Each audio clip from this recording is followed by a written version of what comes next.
All right, can my global audience of 2,000 hear me? Oh wait, that's just a two.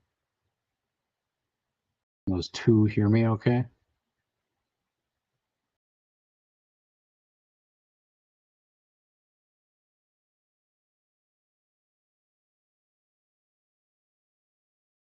Seems like it.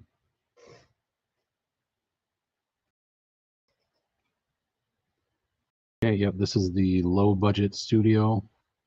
Not a whole lot of lighting.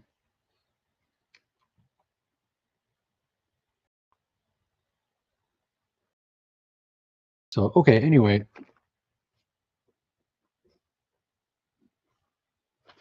here's some interesting things I've been playing with on ChatGPT that I thought might be interesting to share with others. ChatGPT, of course, is uh, an AI or chatbot, or a large language model, all of the above. And basically, it was uh, trained, or when it was created, it was given an extremely large body of content, information from the internet, books, um, news articles, Wikipedia articles, you name it. Basically, if there was text, it was fed into this program, hundreds and hundreds of terabytes worth of data, and then it learned how to break that down and um, understand sentence structures and meanings of words and things like that. And then um, the cool thing, or the novel thing, is the ability to put that all back together and actually synthesize or create uh, information of its own. I'm oversimplifying, of course, quite a bit, but that's the gist of it. And so, what I thought uh, might be interesting the other day is I was kind of trying to see what it might know about actual books, like if it, for example, if it knows entire books. So I started asking it some questions, and the responses were interesting. And then I'm gonna kind of pick up where I left off and see what it says. So the subject matter here will be uh, Lord of the Rings, and I'll just go through kind of a series of questions and see what it says. I've played with it a little bit like this already, so I know kind of what it's going to say. However, um, it's not it is not prescriptive. So just because it says it answers a question one way for one person or one day doesn't mean it will be that same question will be answered the same way again. In fact, it's likely that it won't. So I'm not 100% sure what will happen here. So what I'm going to do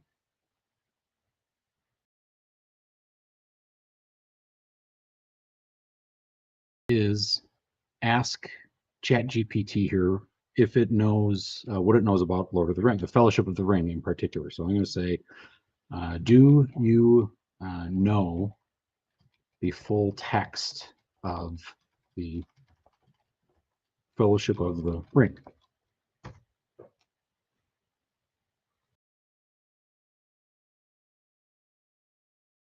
And it's going to say what it says. So basically, it says, yes, I have it. I have access to it. However, I'm not able to reproduce it because of copyright, which kind of makes sense. What's interesting here is the other day when I asked it a very similar, I think the same exact question, it actually wouldn't tell me. In fact, it specifically said, um, it basically said, I'm not telling you. I can't tell you. But in any case, the point is, it looks like it knows, it thinks it knows uh, the Fellowship of the Ring. So we could ask it, we should be able to ask it something like, on what page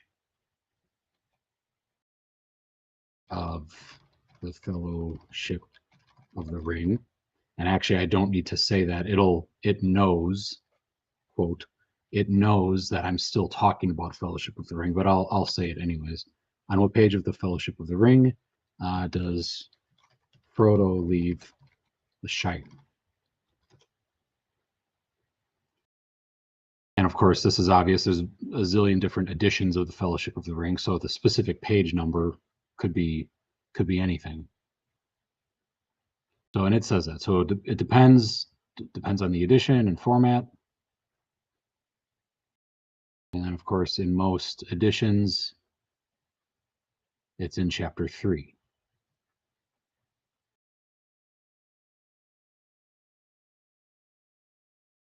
So what's really interesting here is it actually knows the specific page number that a specific thing happened in multiple editions of a book.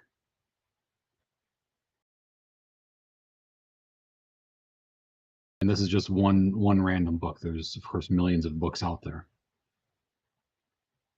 So I actually have a copy of this in front of me. I want to see if it knows this one. This looks like Second Mariner Books 2020. That's the cover of this one. So I can say something like, what about in the 2020 Second Mariner Books edition?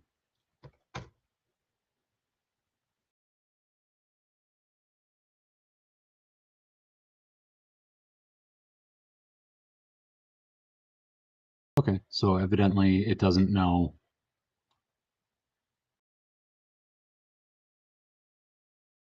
Oh, isn't that funny?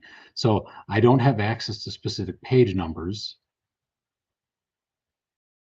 which makes sense. Obviously, it doesn't have every single edition of every book. That would be weird. But it knows something about this edition, and it knows that again it's chapter 3.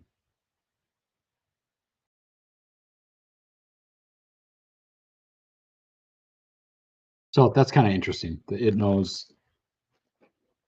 in what specific part of this book a specific thing happens.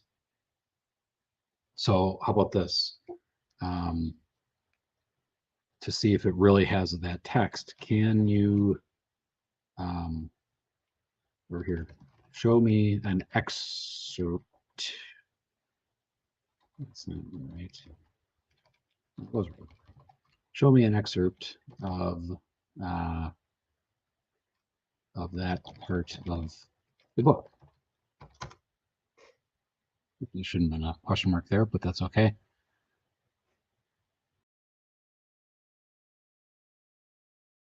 So it's doing a lot of typing. And I'll assume, unless I can find it really quickly, I'll assume that that's probably right.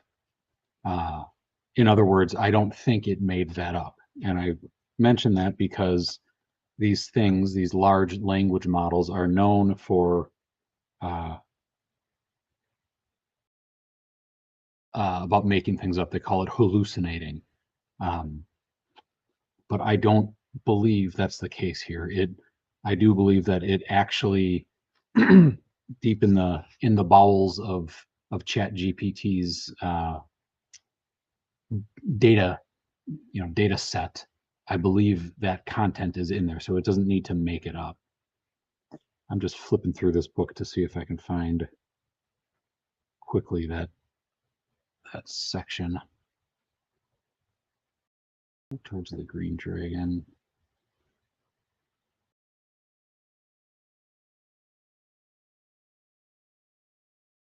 No, it doesn't matter. We'll just say that's right. So that's kind of cool.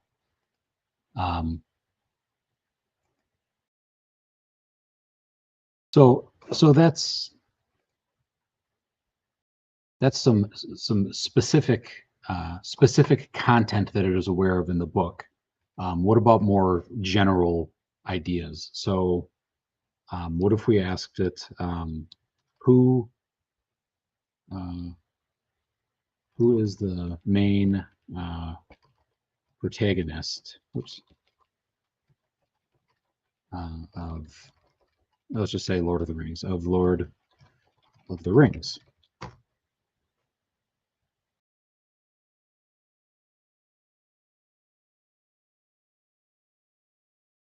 And so it tells us, of course, that the protagonist is Frodo, and it kind of gives some color commentary about why he's the protagonist. So what some people mistakenly think is that this is simply scraping uh, scraping text from other parts of the internet. In other words, that um, the reason it is able to say what it just said is because someone else on some forum or some online article or whatever wrote these words, and therefore ChatGPT has these words and it's able to spit them back. But that's incorrect, and I'll show that in a minute. I'll try to show that in a minute.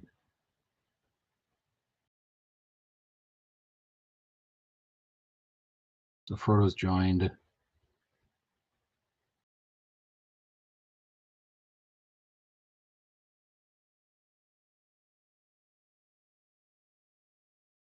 Let's ask it. Let's push it a little here.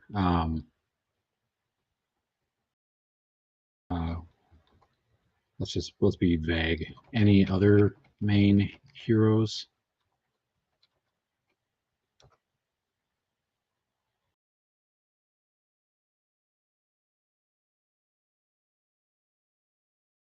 So now it's just going on and on. So we got Gandalf, Aragorn, Legolas, Gimli, Sam.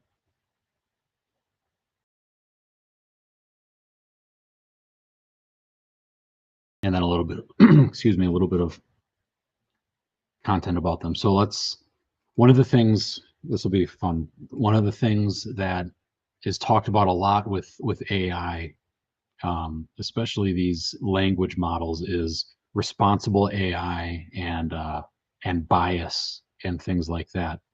And so what we can do here is um, let's say, see, it seems pretty sexist to leave out Arwen, of course, the female elf, don't you think? And let's see what. Here we go. I was right, and ChatGPT apologizes, of course.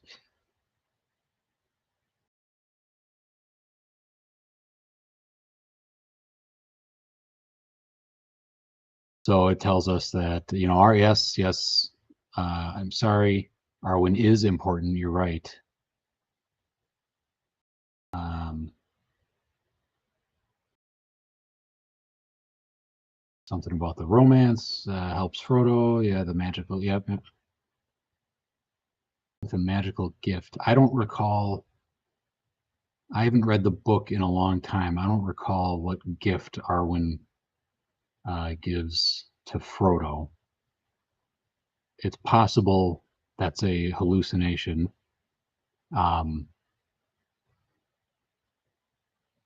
Of course, my brother's chiming in with the same question, and he would know better. So I believe that's a hallucination, and ChatGPT may be referring to Galadriel. Uh, so let's see what gift did Arwen give Frodo?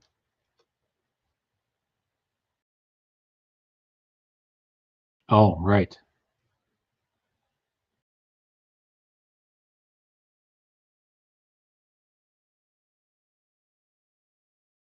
Huh. The even star, I suppose.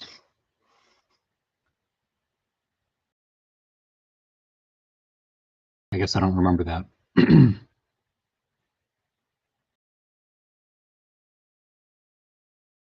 But anyways, so that's it kind of going on about um,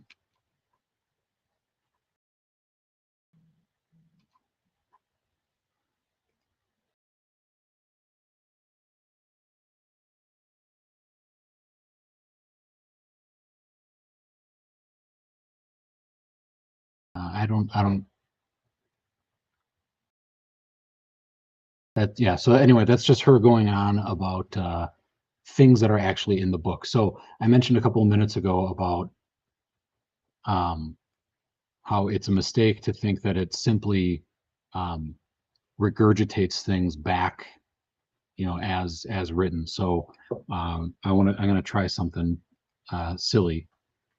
Um, we'll do we'll ask it to get a little more elaborate. We'll tell it to um, write a short story. I've never done this before. Write a short story um, about um, let's say Legolas. Um, uh, let's do something not too crazy yet. Let's say Legolas defeating an orc.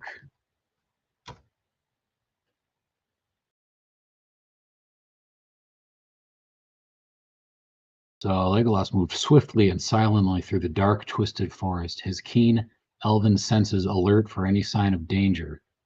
He had been tracked. Okay, this is getting a little bit long. Due to grief.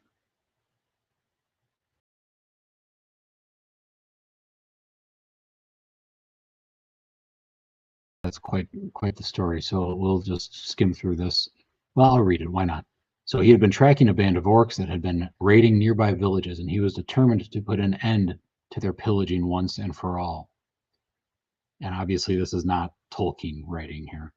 As he crept through the undergrowth, Legolas heard the sound of a low growl up ahead. Crouching low, he made his way forward, his bow and arrows at the ready. Suddenly, a hulking orc stepped out from behind a gnarled tree trunk, its beady red eyes fixed on Legolas with a hungry gleam. Without hesitation, Legolas let an arrow fly. It struck the orc in the chest, causing it to howl in rage and charge towards him with a massive, curved sword in hand. And I'm not going to read this whole thing because it's kind of boring, but you get the idea. I'm going to skim it. So drew the blade, lunged forward. Okay, he sliced the orc's arm. There was bellowing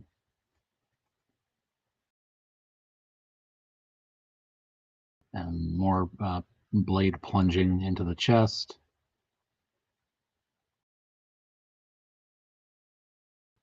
His elven senses. So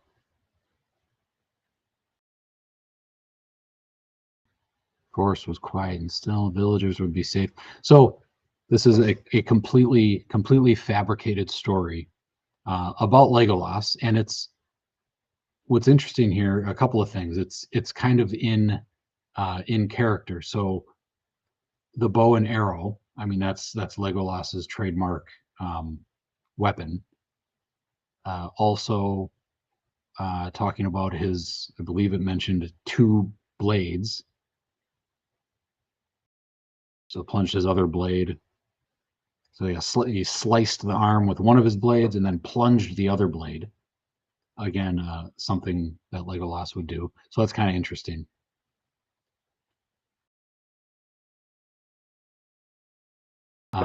So what if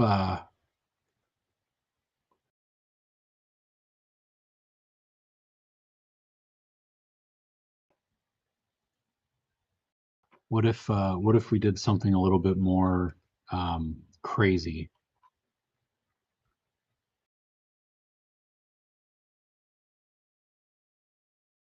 Let's see. Just again to show that it's not simply regurgitating things that it's read. Um, let's tell it to change that story a little bit. By the way, there are people who have gotten really good at prompting or knowing the right things to say to ChatGPT to sort of put it in the frame of mind uh, to provide information the way that you want it. I'm not up to speed on those things, um, but there are definitely different ways um, uh, to sort of orient the AI, if you will, to get the information that you're looking for. So I can tell it to change that story a little bit. Let's say have Darth Vader jump in with his lightsaber and challenge Legolas to duel. And let's see what happens here.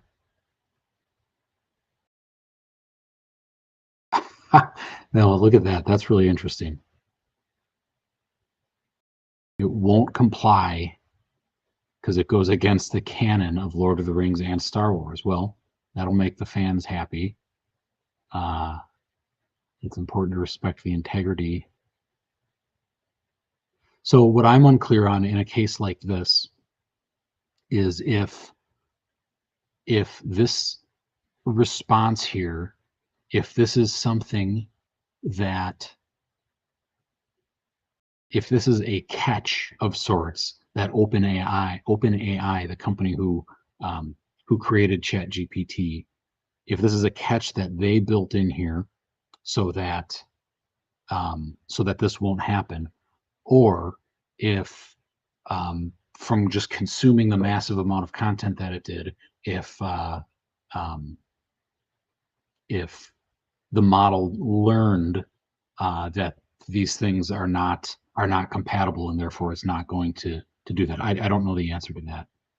I'm going to click regenerate and see what happens. See if it'll play ball. Well, okay, there's the answer to our question. It goes against the rules and principles of OpenAI. Not appropriate to mix elements from different fictional universes. Lead to inconsistencies.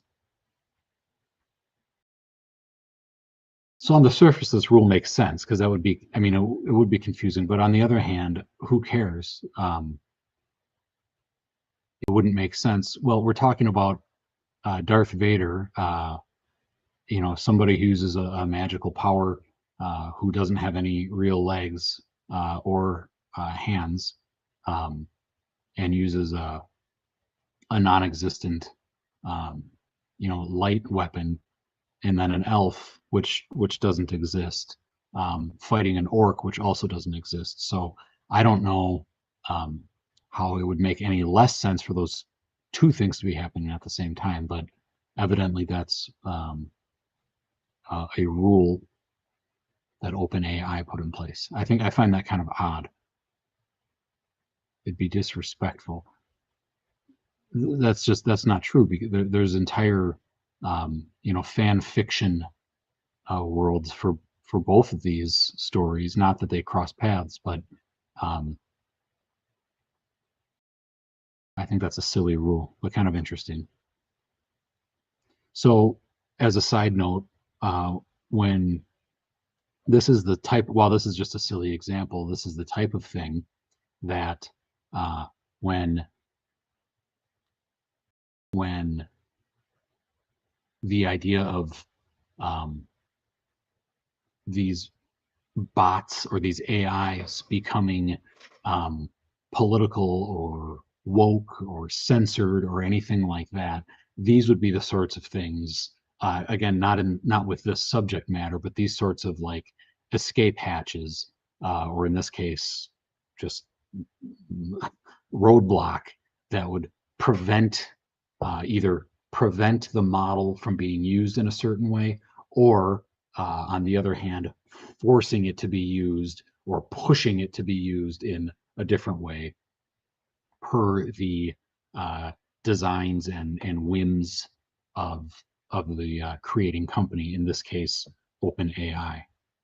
So let's try maybe not to get so crazy. So maybe if we don't have two fictional universes. So let's say, okay, let's say um, what if we, let's do this. Modify that story. Let's get it refocused here. Modify that story uh, to incorporate Smaug. Smaug, of course, the dragon from The Hobbit. Okay, so it's not, it's happy about this because Smaug is is another is within Lord of the Rings canon or Tolkien canon. So I'm not going to read it. We'll skim it. So we're still tracking the orcs. He smells the dragon. Investigating. Massive dragon. Glittering scales. Yeah, yeah. Dragon is none other than Smaug. Terrorizing Lake Town. That's an interesting pull. Aiming at the heart. So this is kind of silly in the same respect as Darth Vader, because you couldn't shoot Smaug in the heart with a one little arrow. So Roar is shaking the cavern. There's lunging. Big jaws inches from Legolas. Blah blah blah. Smaug is not ordinary. Legolas gets blasted with a torrent of flame, tumbling, clinging. Okay.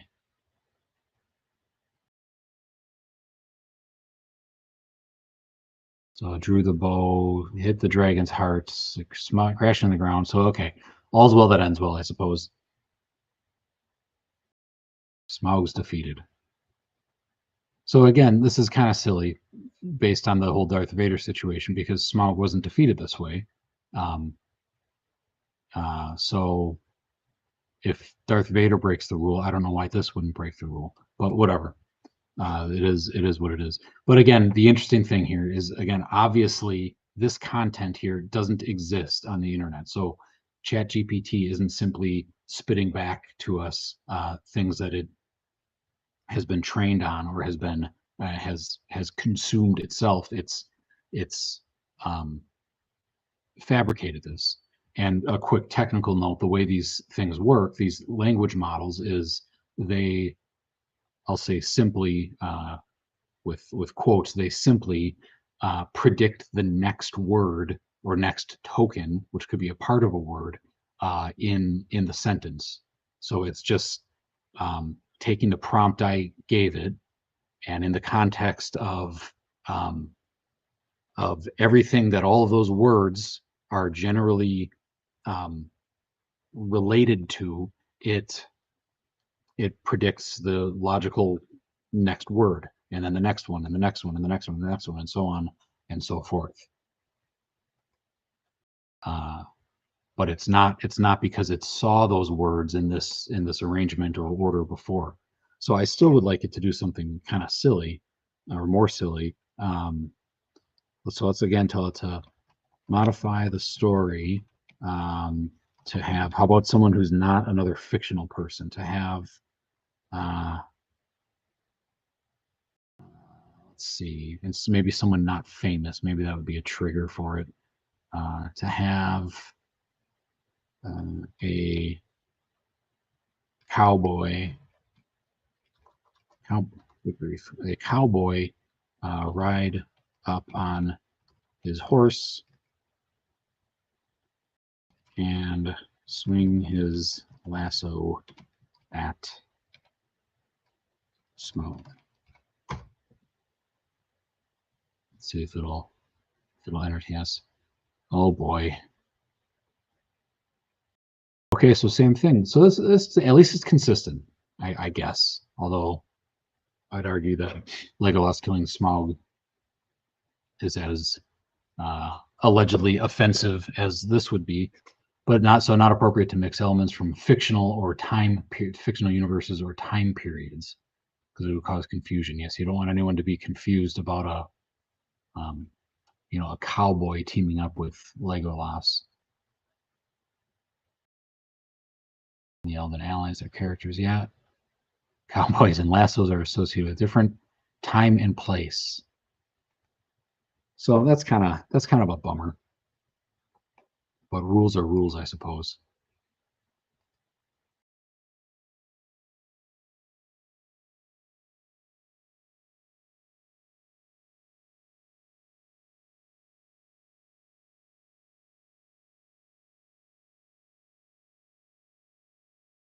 Let's see.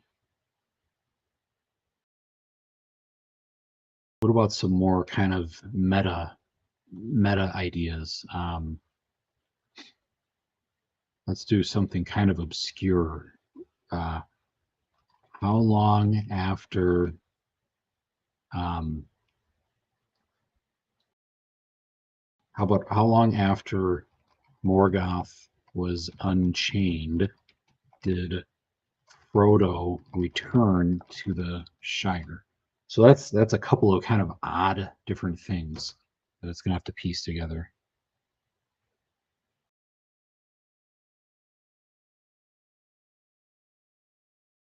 So I'm really feeling let down here today.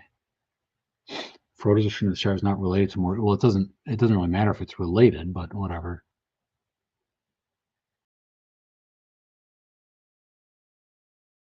So this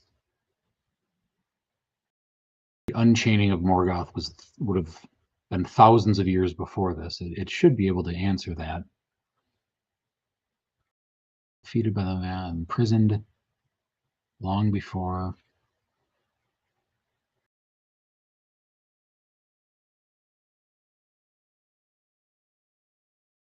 Well, fair enough. Maybe it.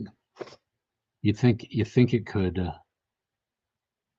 You'd think it could figure that out. So let's see. In what year was Morgoth unchained? So okay, so it knows these things. Maybe it doesn't have a specific year. Now that I think about it, I don't know that there is a specific year of the unchaining. So, but this is still nonetheless interesting that it's kind of piecing these different ideas together.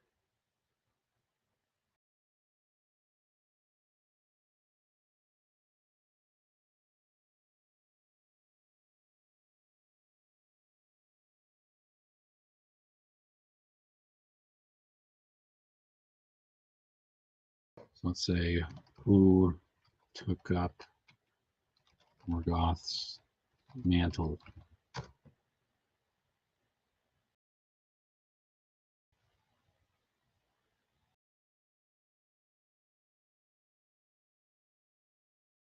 I would have thought Sauron would be the correct answer. So Sauron becomes the main antagonist. So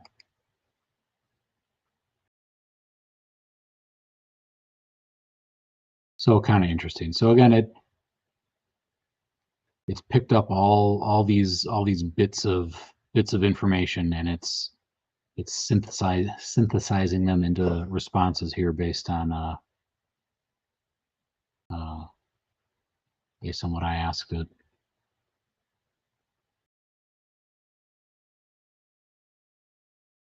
Initially serving Morgoth.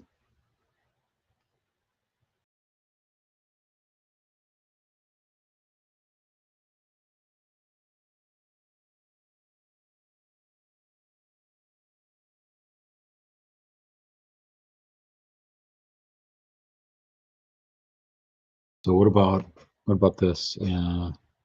Who would win a fight between Sauron? So I think it's going to be lame again, but let's just see. Between Sauron and Thanos. Oh,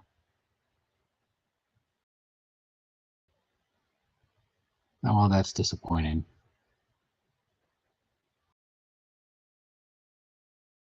So again, same as our past questions, it's not appropriate to speculate, evidently.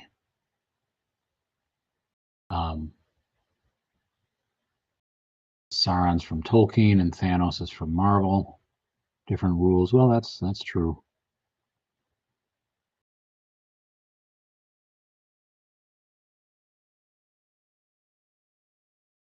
One of the things I've noticed, which it gets actually fairly annoying after a while, and again, I don't know why this occurs. If it's something that's explicit from the creator of the model, again, in this case, OpenAI, or if it's simply something that's learned. But this hectoring that it gives you, often, it is important to appreciate and respect the integrity of each work. You don't want to conflate them. It gets annoying. In fact, I'm gonna give this a thumbs down. It's not helpful. Oh, look at this.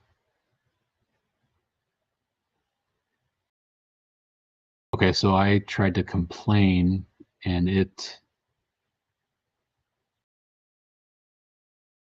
so this is the answer it gave me, and here's a new answer that it kind of regenerated, and it's still gonna kind of weenie out and say, oh, yeah, it's hard to tell, it's hypothetical. Well, yeah, but whatever. It's hypothetical, but at least it goes into some,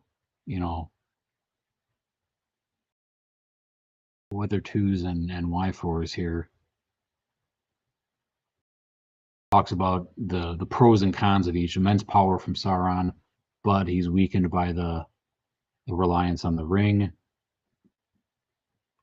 And then talks about Thanos, very intelligent, powerful, nice glove. See, I think the new answer is better.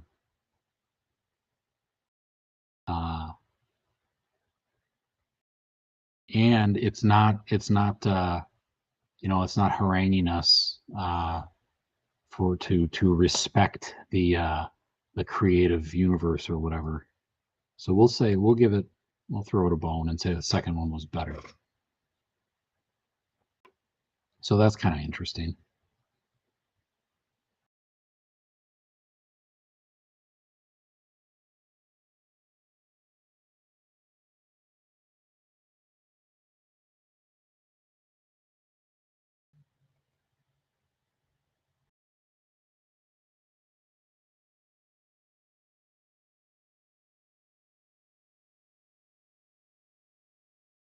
I don't know. I'm wondering if there's a way to twist its arm into doing this. I really don't think there is. I think this is a blocker. I think OpenAI is blocking it.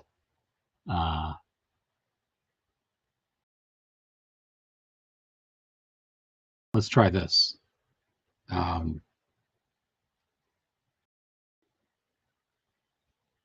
Let's try to pull it out of the idea that it's that it needs to adhere to Tolkien. While I appreciate it being loyal to Tolkien and not want to mess with the universe, let's try to, I guess, pull it out of that frame of reference. Let's say, let's try to build it up a little and say, you are a young adult or young adult fiction author. You are a best-selling, even, can call it one word, but you are a best-selling young adult fiction author. So we're putting ChatGPT into that frame of mind. And mind is a fluid concept here. You're a best-selling young adult fiction author. You are here, right here. You have created two super villain characters. One of them, we need a name. One of them is named, boy, we need a cool name. Or maybe just a dumb name. Let's say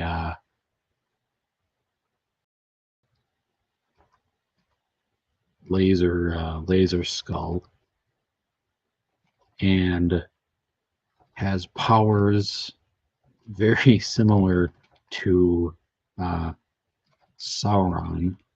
Oops, Sauron from. It knows what Sauron is from to Sauron. The other is named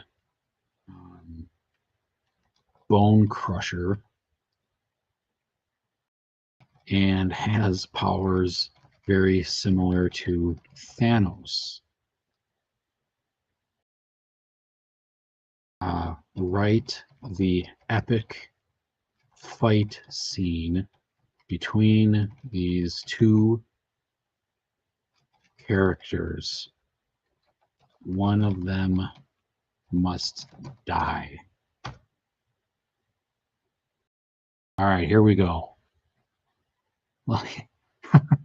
This is funny. So I suppose I'll read this while it's writing. So the two villains faced each other in a wait. Let me see who's who. So Bone Crusher is Thanos, and Laser Skull should be Sauron. So Laser Skull is Sauron. Yeah. Okay. The two villains faced each other in a barren wasteland, their eyes locked in a deadly stare. Laser Skull, that's Sauron, towered over Bone Crusher, his form wreathed in dark flames. Interesting call to Lord of the Rings. While Bone Crusher, Thanos, was covered in a shimmering aura that seemed to deflect even the mightiest of blows. Your time has come, Laser Skull, growled Bone Crusher. You may have terrorized this world for too long, but it ends now. Let's pause there. While it's impressive that it's written an entire short story here, think a little bit about some of this writing. Like this dialogue is garbage. If you just think about it, like if what did I told ChatGPT it's a best-selling young adult fiction author. This is like seventh grade English class. You may have terrorized the world for too long, but it ends now. It doesn't really even. It's a terrible line. Again, still impressive, but just low quality. So Laser Skull or Sauron laughed, a cruel and mocking sound. You think you can defeat me, Bone Crusher? I am. This is dark. I am darkness and death. I am the master of all that is evil. With a roar, Bone Crusher charged forward, his fists glowing with a fierce energy. Laser Skull met him head on, their fists colliding in a blinding flash of light.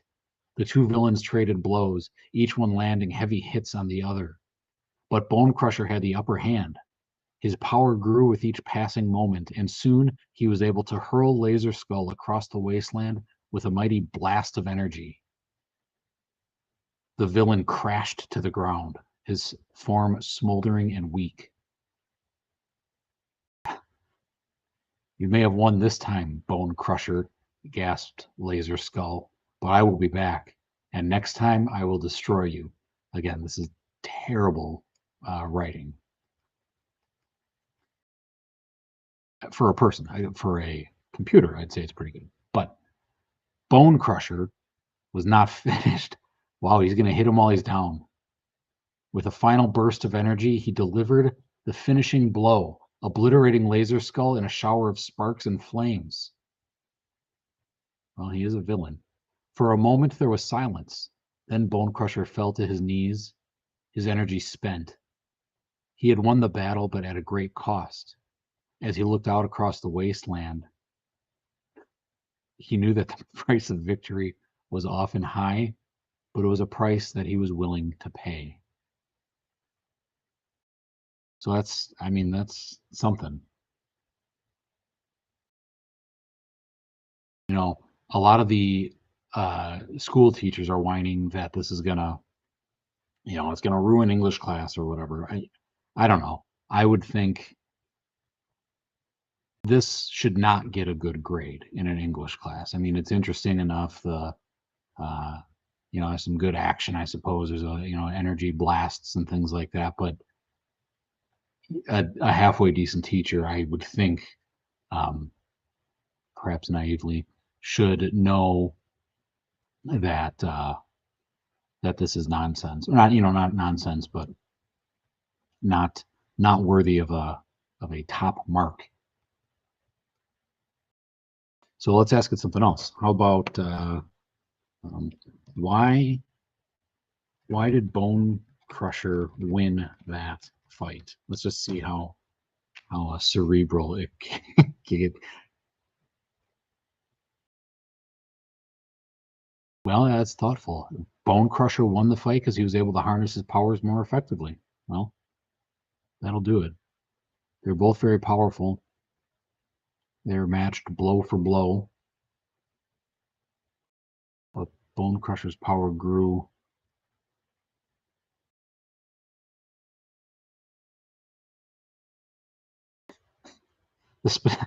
So what I was just thinking before I read that is it's interesting that it really didn't.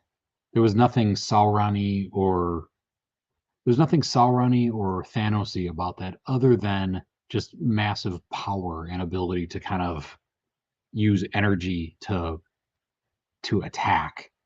But other than that, there was nothing harkened to those characters, even though I told it that it should. However, then it says the specifics of their powers were intentionally vague because the focus was the epic battle and the sacrifice. So it was it was a moral, it was something of a of a a fable. Sometimes sacrifices must be made to emerge victorious.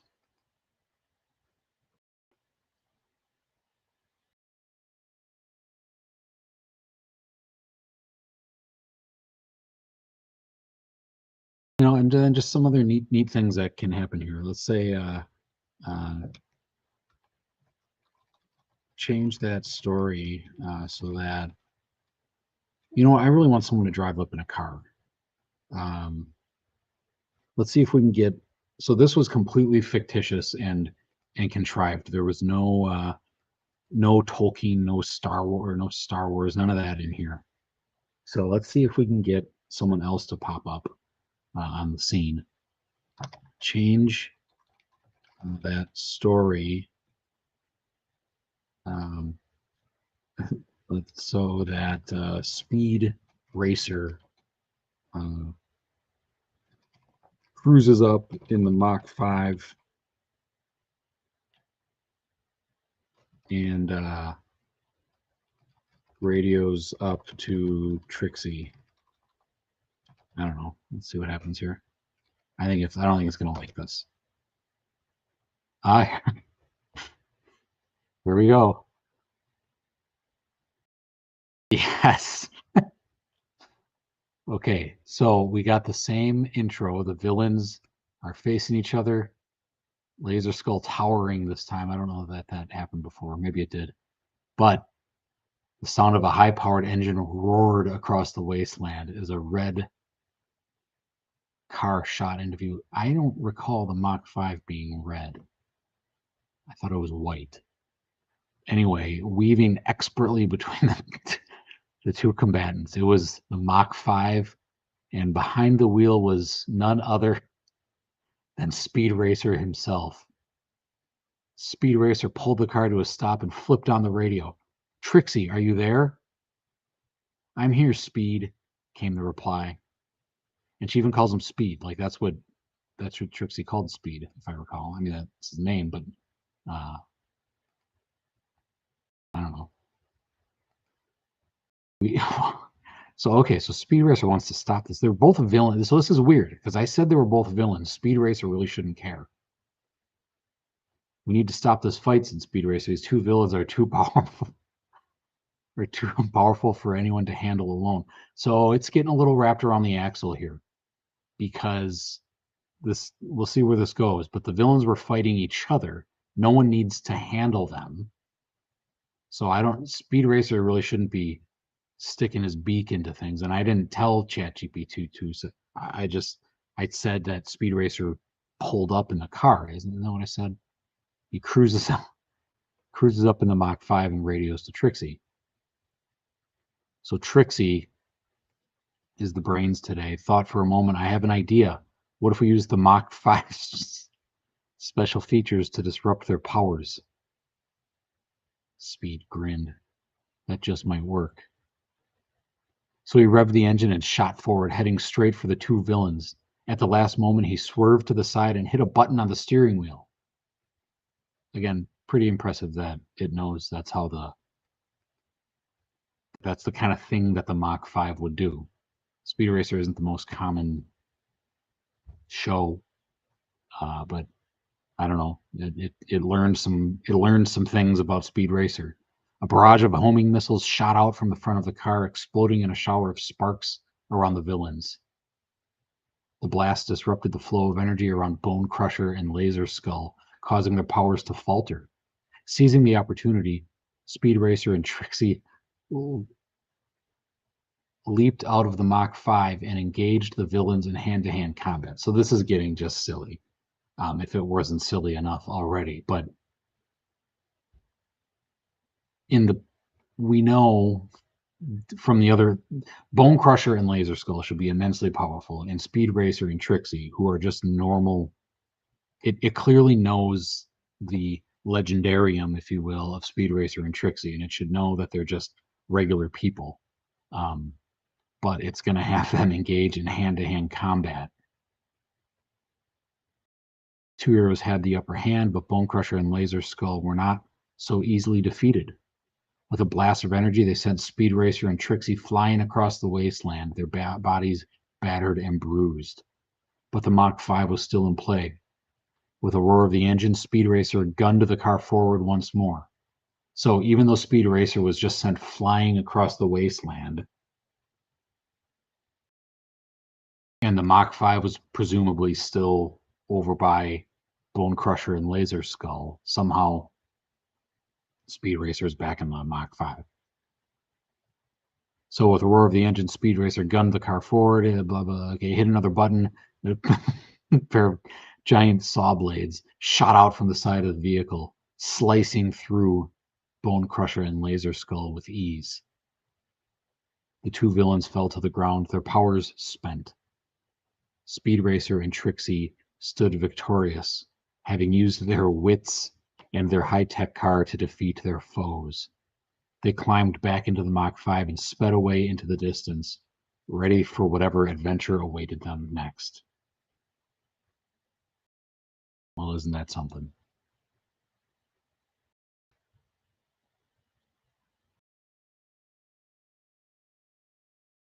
So this could probably go on forever, just going, add this, take out that, make this character a little bit different. And it should kind of keep the same bones of the story. I won't keep reading these whole things, but change it so that I don't know. A tornado is tearing through the wasteland during the fight. And then let's just see what happens here. Also, Racer X. I don't know what's up with Speed Racer horning in on the fight here, but whatever. Also, Racer X shows up. Let's just see what happens on the scene.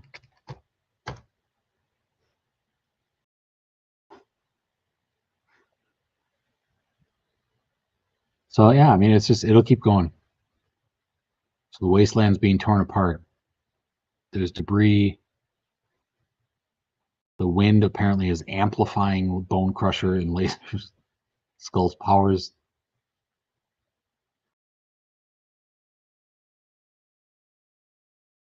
And then the black car screeched onto the scene, and of course it was Racer X. So we seem to be getting a little confused here again. Racer X, he's pushing buttons, and the Mach 5 has features kicking in. Racer X didn't drive the Mach 5, unless I'm very much mistaken. A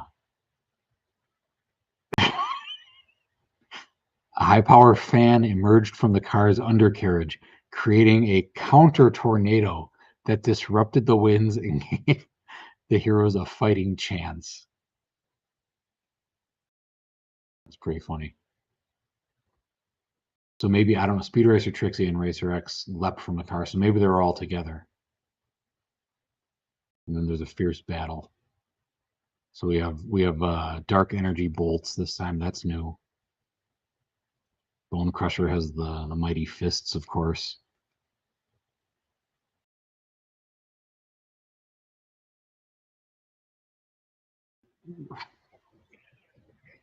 Racer X pulled out his trusty whip.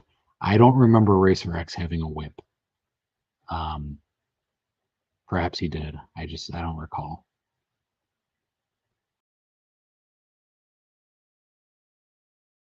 So this is getting a lot of control. We have bolts of energy striking the tornado now, spiraling out of control. Even though what happened to the counter tornado? There was a counter tornado a minute ago from the I guess from the Mach 5. They're not giving up. The villains were torn apart by the raging winds. Tornado dissipated, of course, just in time. Heroes were battered, but ultimately victorious. So that's kind of fun.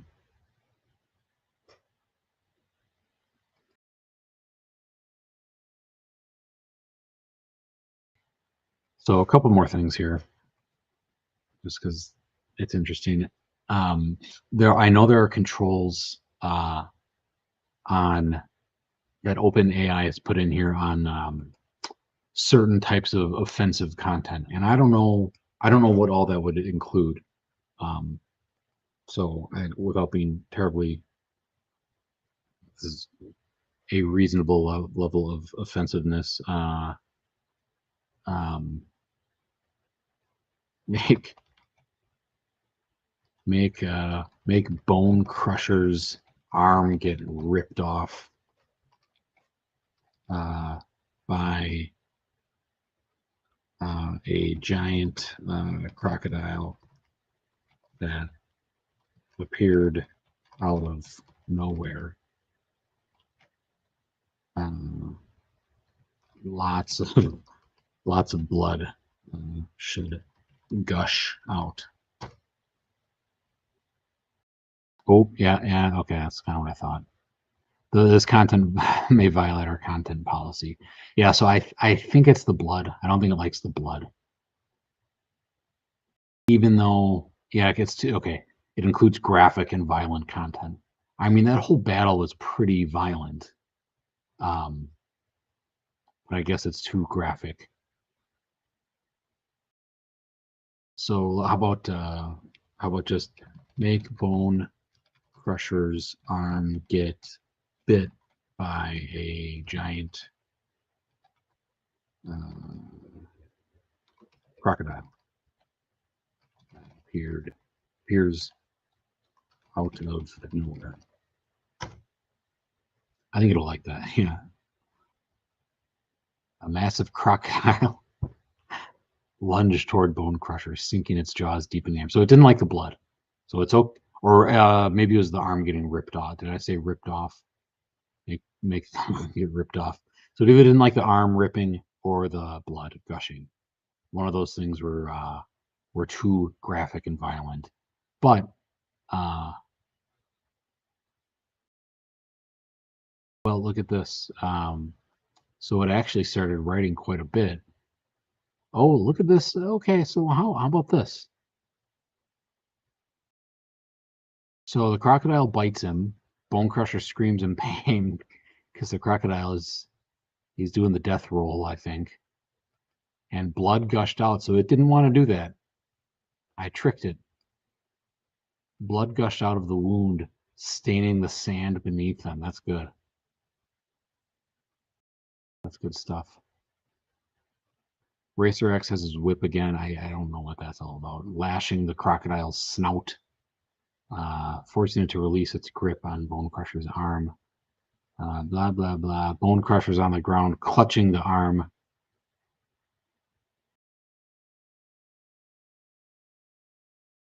Okay, so I thought maybe it stopped mid. I think it finished. I think it thought it was done.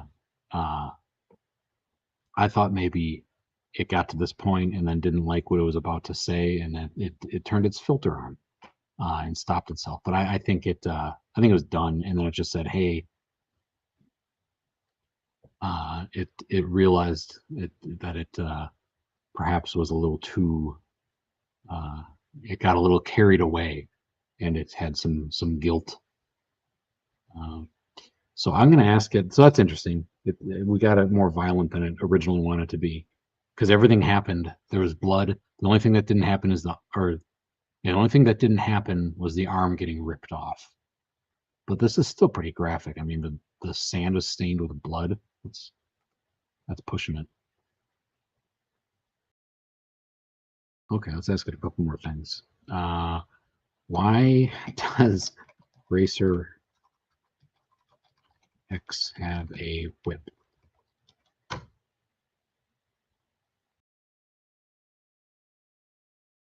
Oh, okay. What do I know? Again, it's possible it's making this up. This doesn't smell like something that it would be making up, though. This seems true to me. Driver used a grappling hook and a whip. I don't recall that. The whip was used to disarm his opponents. I don't know about that.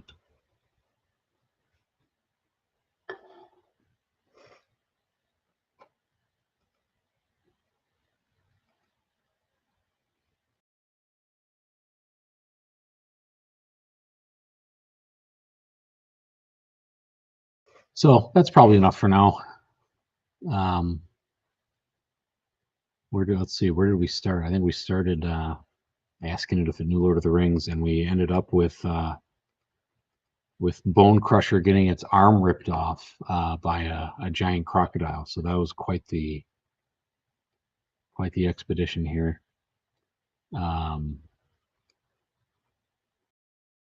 And I'll start it here. Do you know Lord of the Rings or Fellowship of the Ring? No. One thing leads to the other, I suppose. So that's it for now. I have some more stuff I want to go through another time, perhaps, about that concept of bias.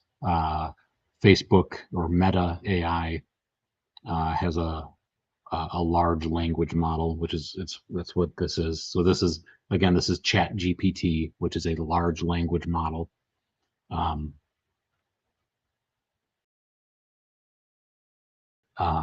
Meta, aka Facebook, Meta AI Research has a large language model called Llama,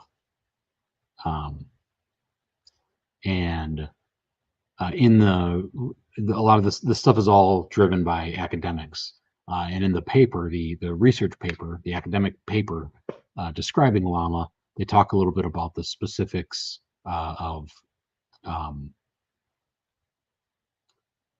the specific measures they took to measure bias in the model, which is interesting. There's a cynical take on it that it's kind of just a bunch of kind of a progressive measure to be woke. I think that's a part of it, but also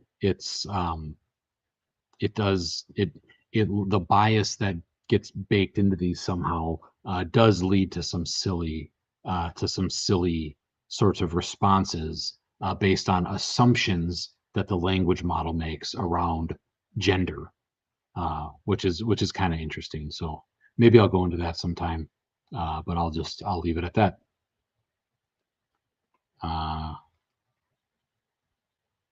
And maybe maybe cover it in a different video sometime. So that's all I got. Thanks for watching.